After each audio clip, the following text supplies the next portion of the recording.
In the first prelim video we had to recreate a western shootout. However, you could stick to the original style of the genre or you could manipulate the genre, but it still had to be visible that it was a western shootout scene. What went well for ours, I think, is that we used a variety of camera angles and shots. However, because our tripod was slightly broken, some of the shots weren't as steady as they could have been, therefore the finish wasn't as clean as it could have been. Also, the setting we chose suited our theme, but it wasn't easy to film because it was on a slope.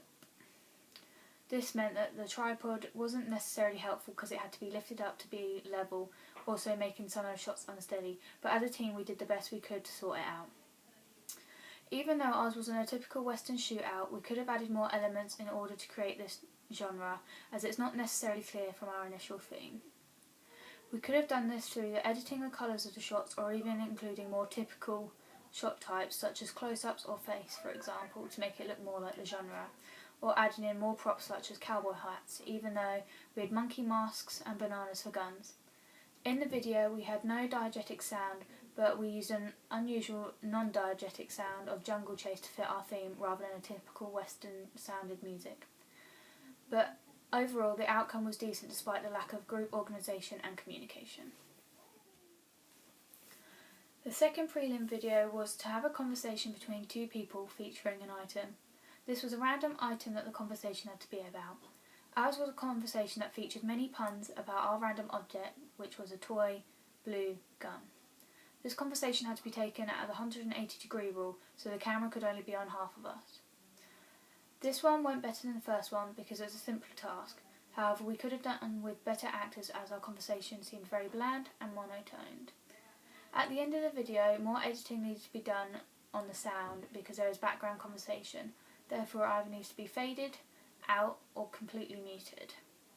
In this task, non-diegetic sound was not featured at all, and props, setting and costume did not need to be thought about as it was a very vague criteria that could be done in any way we wanted.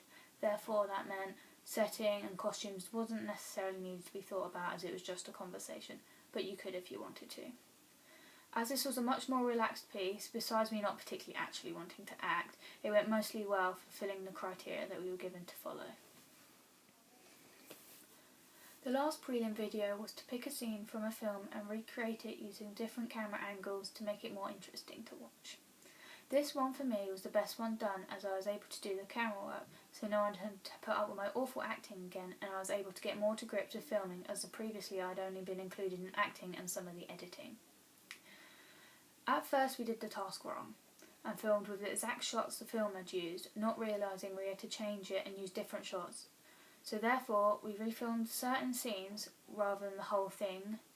To change it, we added in very long shots, such as in a tree, and filming from a GoPro. This made the piece much more interesting to watch, especially from the hard cutting shots that the film had originally used. For this scene we had very simple props such as bottles, as it was a very limited scene for props. However, we tried to match the background by filming in a car park at night rather than at school, which would have taken away from the effect we wanted to show. This scene primarily consists of diegetic sound from the actors, but we did have a problem with the sound due to it being a very windy night, meaning this interrupted the sound quality on the camera. But it didn't really cause too much of concern for the video, as you can still hear the speech quite clearly over the windy noise. In our shooting we had completely forgotten about picking night time to do the shooting, that we had a lack of lighting, and therefore we chose to do it under a lamppost that we highlighted the actors in the scene. Overall, I thought that this was the best prelim video filmed, despite the improvements that could have been made and things that were inevitable to be avoided.